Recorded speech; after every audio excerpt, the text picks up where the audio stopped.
బేరాలే లేవు. డొక్క స్కూటీకి ఇచ్చేదేమీ లేదు. డబ్బులిచ్చి పంపించండి మేడం. నేనివ్వను. ఇవ్వకపోతే అంగుళం కూడా కదలనివ్వను. ఇదిగో ఇత్తడైపోతుంది. నువ్వెత్తడి చేసేదంటే సత్తు బిందె. పుత్తడి పుత్తడిక్కడ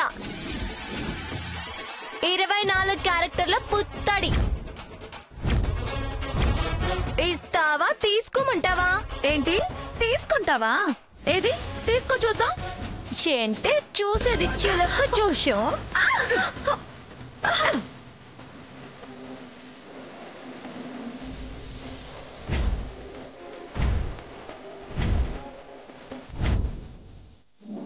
అమ్మో అమ్మో నొప్పి వస్తుంది, వదలవే.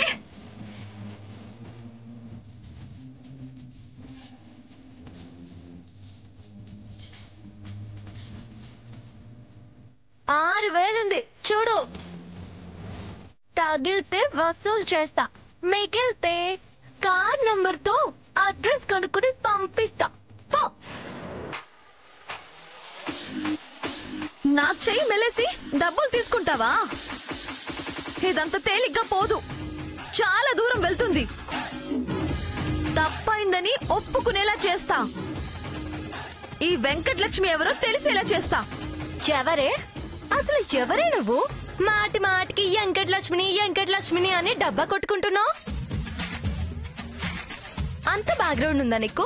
చెప్పవే, చెప్పు. నీ లెవెల్ ఏంటి, నీ గొప్ప ఏంటి చెప్పు. ఎంపీ బిడ్డవా? ఎమ్మెల్యే కూతురువా? పోలీస్ కమిషనర్ కృష్ణప్రసాద్ గారికి కాబోయే కోడల్ని. ఓ, కనకదుర్గ అత్తకి వేలు విడిచిన మేనకోడల్ని.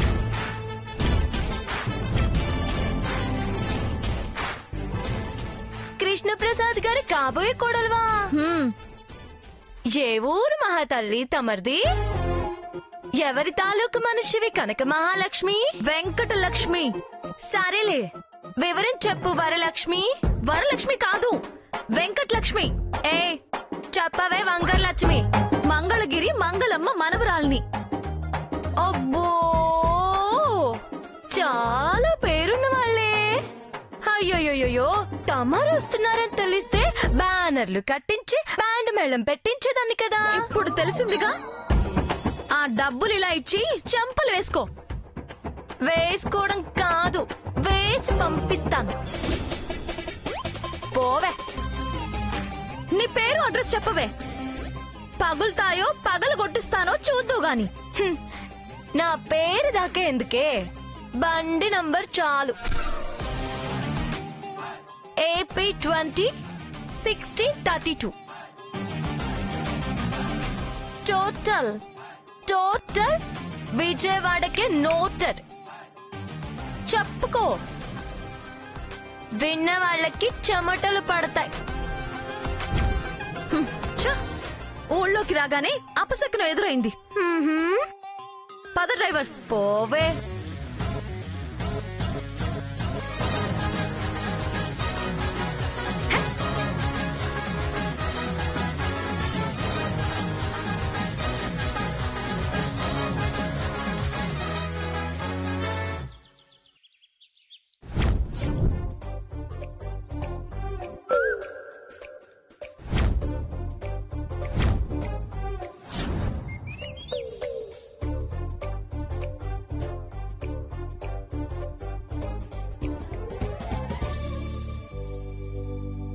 అమ్మా, ఆకలేస్తుందమ్మా. ఆ వెంకటలక్ష్మి అంటూ ఇంకెంతసేపు అమ్మా ఈ వెయిటింగ్? 2 నిమిషాలు వచ్చేస్తుంది. అరగంట నుంచి ఇదే మాట చెప్తున్నా. నేను టిఫిన్ చేసి టాబ్లెట్ వేసుకోవాలి.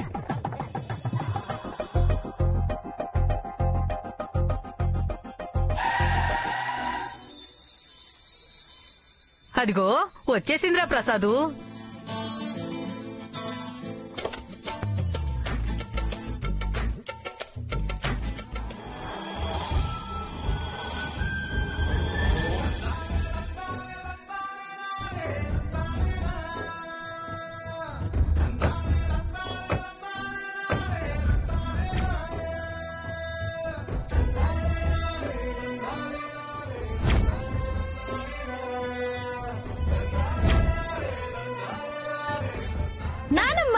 వచ్చేసా.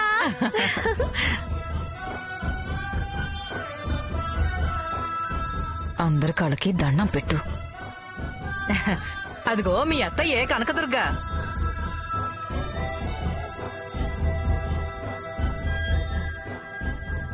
అత్తయ్య నన్ను దీవించు. లక్షణంగా ఉన్నా, సలక్షణంగా నిండు నూరేళ్లు చల్లగా ఉండమ్మా. లే ప్రసాద్ మావయ్యే నమస్కారం పెట్టు. మావయ్య నన్ను దీవించండి మావయ్య. దీర్ఘాయుష్మాన్ బావా. ఆదిత్య బావే. మావయ్య గారు నన్ను క్షమిస్తారా? ఎందుకు? బావా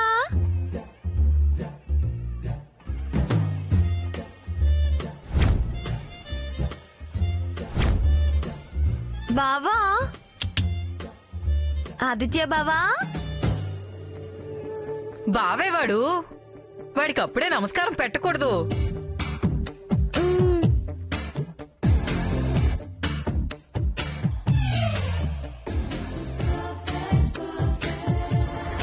పలకరించవేరా. హాయ్. నానమ్మ హాయ్ అంటున్నాడే. బావే కదా నువ్వు అను. చదువుకున్నదానివే కదా, అలా సిగ్గుపడతావేంటి?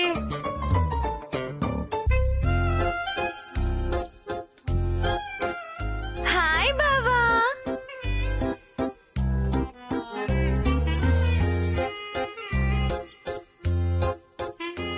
బంధుత్వాలు కలుసుకోక ఇలా అయిన వాళ్ళని పరిచయాలు చేసి వరసలు చెప్పాల్సి వస్తుంది. ఇప్పుడు ఆ చరిత్ర మొదలు పెట్టదు. అద్భుతం అంటూ గంట నుండి ఊరిస్తున్నావు కదా, అదేదో వేయమని చెప్పు. అమ్మాయి వెంకటలక్ష్మి, అట్లు పోయడంలో అందవేసించేయి మా మనవరాల్ది అని నీ గురించి అందరికి గొప్పగా చెప్పానే. వెళ్ళి అట్లు పోసి అందరి చేత ఆహా అనిపించు. అట్లా నేను ఆ?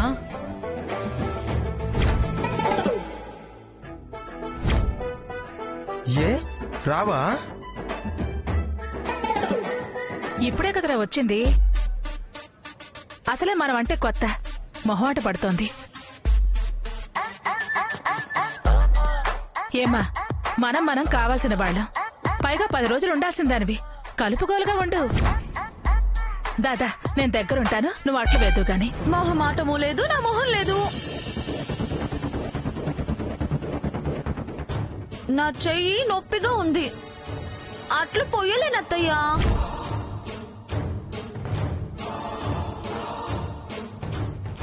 అయిపోయింది అమ్మా, ఇంకా నా వల్ల కాదమ్మా. చెయ్యి నొప్పేంటే? ఏమైంది అలా నలుపుకుంటున్నావు? అంతా నీ వల్లే. అదేమిటే, పిన్ ఇక్కడే ఉంది కదా. నీ చేయి నొప్పికి పిన్నికి ఏమిటి సంబంధం? నానమ్మ డ్రైవర్ కి ఫోన్ ఇవ్వమని మమ్మల్ని రాంగ్ రూట్ లో రమ్మంది. వాడలా కార్ తిప్పాడు, అంతే స్కూటీ వచ్చి గుద్దుకుంది. నేను అప్పుడే అన్నానా రాంగ్ డైరెక్షన్ ఇవ్వద్దని? స్కూటీ కార్ని గుద్దితే నీకు చెయ్యి నొప్పి ఎలా వచ్చింది? కాదు బావా, ఓ, చూడమ్మా. అసలేం జరిగిందంటే నువ్వు అట్లేదు గాని పద, అవి తింటూ యాక్సిడెంట్ ఈ చెయ్యి నొప్పి కథ విందాం. ఆహా కథ కాదు మావయ్య. ఎంత బాగా అంతలోనే వరుసలు కలిపి మాట్లాడుతోందో చూసారా అండి? మంచి కలుపుగోలు అమ్మాయిలా ఉందిరా.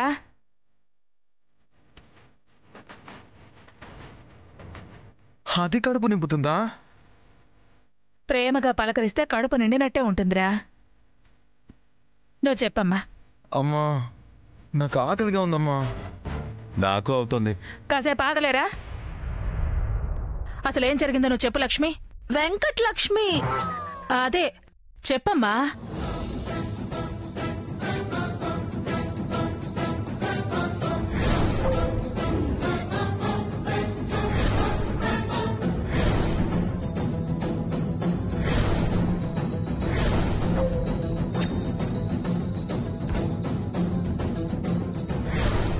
పోలీస్ ఆఫీసర్ కృష్ణప్రసాద్ గారికి కాబోయే కోడల్ని.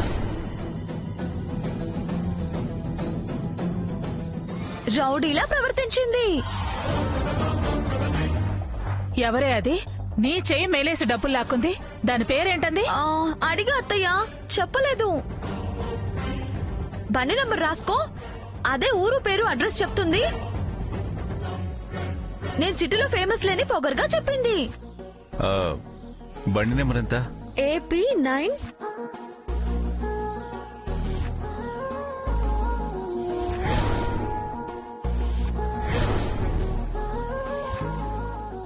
రే, ఆ నెంబర్ ఎవరిదో, ఆ పిల్ల ఎవరో తెలుసుకోరా. దాని సంగతి చూద్దాం. ముందా అట్ల సంగతి చూడు, వాడు ఆ బండి సంగతి చూస్తాడు. నువ్వు ముందు చూడరా, చూడు.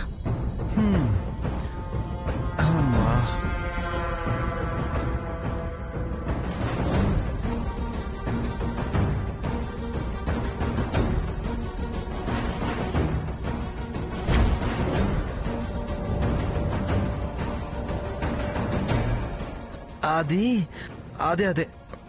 ఏంట్రా, బండి నెంబర్ ఎవరిదో చెప్పమంటే నీళ్లు నవ్వులుతావేంటి? ఎవరిది? తెలిసిన వాళ్ళదెవరిదో అయి ఉంటుంది. యారా? ఆ, ఆ, ఆ, ఆ, ఆ, అదే. ఎవర్రా? ఏంటా చూపు? చెప్పు, ఆ తెలిసిన వాళ్ళు ఎవరు? తులసిదే.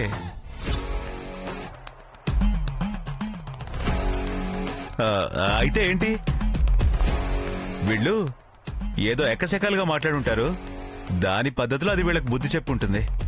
ఆ బుద్ధి తక్కువ దాన్ని వెనకేసుకురాకండి. మీ పేరు చెప్పినా కూడా అది అలా దాని చెయ్యి మెలేసిందంటే దానికి పొగరు కాకపోతే ఇంకేంటి? దాని సంగతి తర్వాత చెప్తాను. నువ్వు పద లక్ష్మి, అట్లేద్దాం. వెంకటలక్ష్మి. అబ్బా అదేలే, పదవే, పద.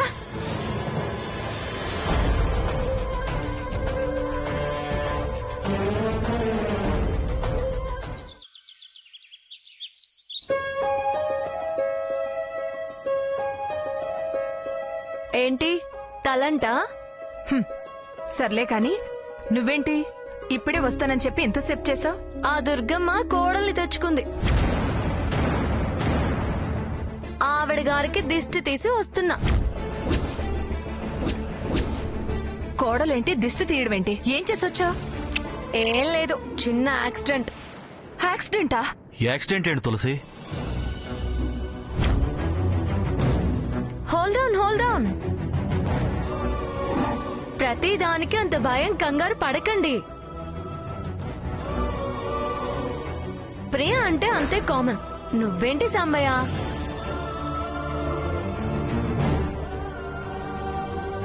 మొన్న మధ్యనే కదే అయింది. ఆ దడ ఇంకా తగ్గలేదు. అసలు మాటలేంటే? కోడలంటావు, యాక్సిడెంట్ అంటావు. రెండింటికి ఒక దాంతో ఇంకో దానికి సంబంధం ఉంది. అసలేం జరిగిందంటే,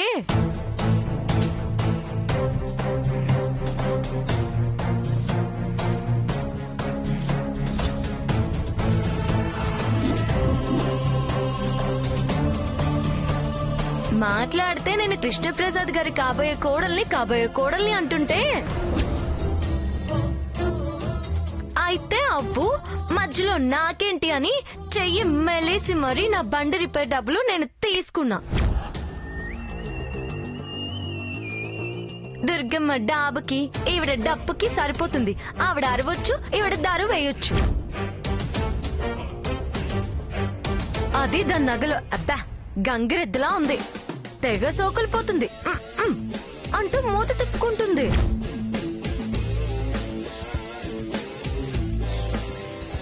దుర్గమ్మ సంగతి తెలీదు. పాసం పెట్టిందంటే పరారే, పిచ్చిగొడ్డు. తల స్నానం పోసారనుకుంటోంది. బాలికి తయారు చేస్తున్నారని తెలీదు పాపం. మన సంగతి తెలుసుగా, మగ్గమే మద్దలే. సరే ప్రియా, నువ్వు తల్లంటి సామాన్ తీసుకురా. నేను కుంకుడుకాయలు కొట్టి నానేసి రసం తీస్తాను.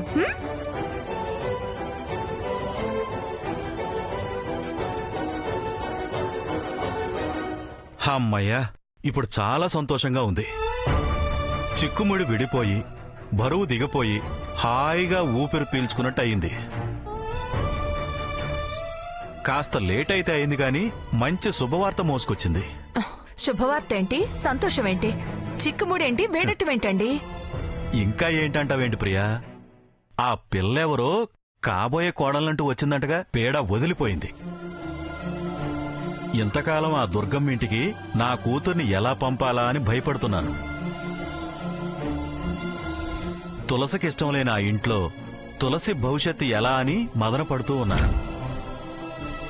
ఇప్పుడు తనే తనకిష్టమైన దాన్ని తెచ్చుకుందిగా, అది సంతోషం. నా కూతురికేం తక్కువని ప్రియా, అంత కోప్పడే ఆవిడ ఇంటికి అంత పొడగేటని కొప్పు కిందకి పంపడం. నీ పేరును పొలం ఉంది,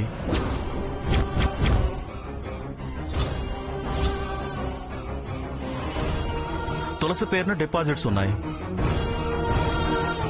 బ్రహ్మాండమైన సంబంధం చూసి అంతకన్నా గొప్పింటికి నా కూతుర్ని అంగరంగ వైభవంగా పెళ్లి చేసి దర్జాగా పంపొచ్చు.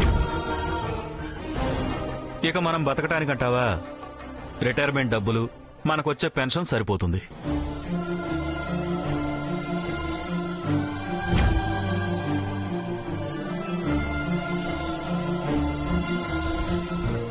ఏమైంది ప్రియా?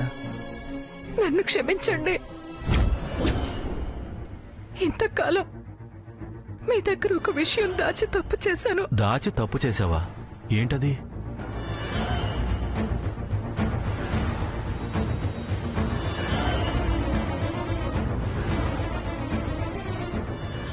ఏంటి ప్రియా?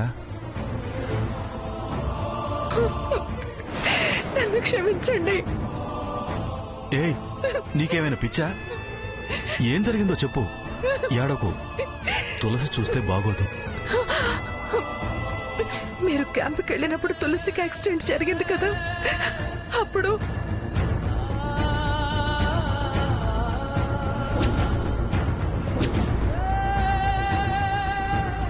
పైసలు కావాలి అంటే పక్కాగా రిజిస్ట్రేషన్ చెయ్యాలి.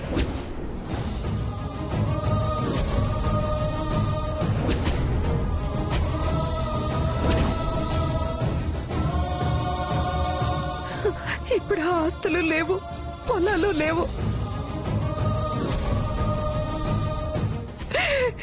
తప్పు చేశానండి, నన్ను క్షమించండి. నాకు విషయం తెలియదుగా, అయినా తప్పని ఎలా అంటాను? తులసి ప్రాణం కన్నా ఆస్తులు ముఖ్యమా? అయినా ఆస్తులు లేకపోతే మన తులసి పెళ్లి చేయలేమా? వేరే సంబంధం తేలేమా? ఎందుకు ఇవ్వలేమండి? మీ రిటైర్మెంట్ డబ్బులు వస్తాయి. అప్పుడు ఆస్తులు తీసుకుంది మాత్రం మనం అనుభవించడానికి కాదుగా, దానికి అన్యాయం జరగకూడదనేగా. అవును ప్రియా, ఎలాగైనా దుర్గమ్మ బుద్ధి తెలిసిందిగా. ఇంకా ఎలా తులసిని ఆవిడ కోడలుగా పంపుతాం చెప్పు. ధర్మం తప్పుదామా? ధర్మం తప్పడం ఏంటి? ఆస్తినిచ్చేశాం కాని తల్లిని పిల్లని దగ్గర చేయొద్దా?